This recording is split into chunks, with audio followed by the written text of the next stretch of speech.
Hey guys, thank y'all for tuning in. Today I'm going to be showing y'all how to make this super detoxifying face mask. Sorry for the up close nose image, but I was trying to show y'all how it really detoxifies, but it just wasn't working for me. Okay guys, so I've already changed my shirt into a shirt that I don't care about because one of these ingredients does stain. So you just want to be sure that you're not using anything that's a light colored, especially the towel that you're going to use to wipe off your face, because it will stain this ugly mustard color. So let's get into what I'm going to use. The first thing I use is activated charcoal, and I will leave a link to this in another product of where I got this at. This is really good for unclogging your pores and just bringing all of the gunk and dirt that you have built up. Amazonian clay. This one says Indian healing clay.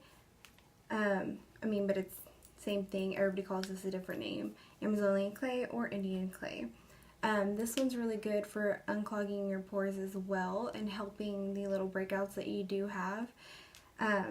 These two together, they both do the same thing, but double the power together, right? These two really help to dehydrate any active acne that you have.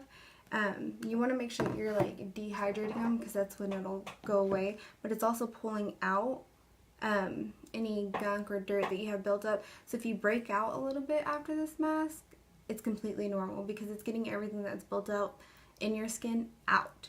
The next product is turmeric. I can't remember where I got this, but it's just a spice, so you can get it at any grocery store. I'd say most likely Walmart or H-E-B. I think I've seen H-E-B has. Turmeric is actually really good for like lightening any scarring that you have, not like the deep scarring, but if you have discoloration from pimples or anything like that, this is really good for lightening it, and dark circles underneath the eyes, that'll help lighten this as well and just lighten and brighten your skin.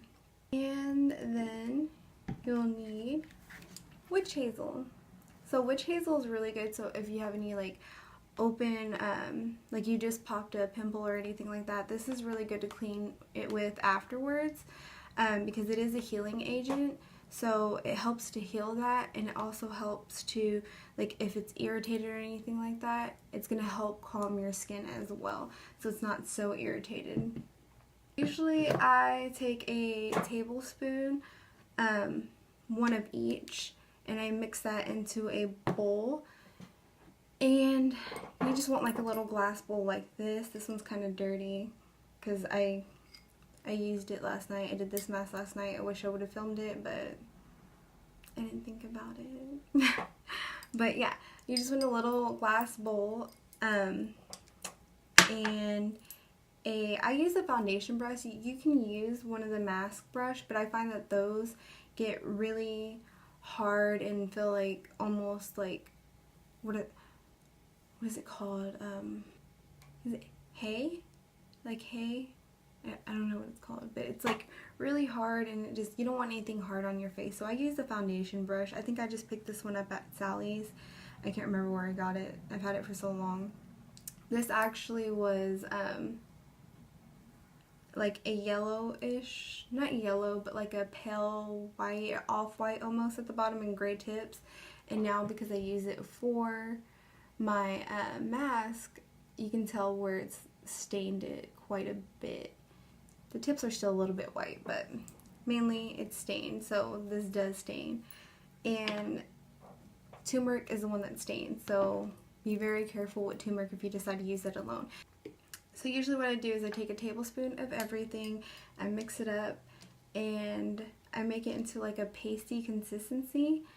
And you usually want to apply it from the bottom up and then center out, because you don't want to apply down or in, because that'll create pressure and tension on your skin, and you don't want to create pressure tension because that can cause wrinkles in the future if you continue to do that. I love this mask so much, and my little brother, he loved it so much too, that I already have everything pre-mixed, and you can use any jar that you have in your house, any old jar, and I just pre-mix it. I mix a big amount because I don't want to mix everyone every time. And then just put a scoop in. Even though I already did this last night, I'm just going to go ahead and mix one just in case. About half a scoop and a half. One thing I did forget to mention, sometimes I like adding cinnamon in it because that helps your blood circulation. So that's just really making sure that's getting deep inside your pores as well. So here goes the powder. I'm just going to take my witch hazel to help me mix it. And I just pour in a little bit at a time. So that way I'm not over pouring. Because you want this to be pasty. You want it to be a little bit thick and not too wet.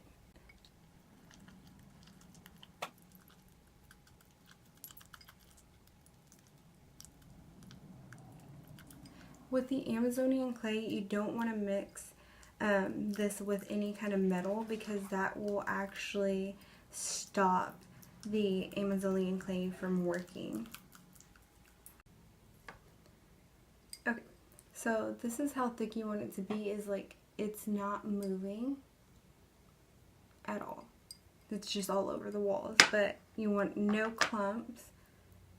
And this is how thick you want to apply it onto your skin. You're going to put a pretty thick layer. Now it doesn't have to be like thick. You want it to be thick enough to where there's no skin showing or anything like that.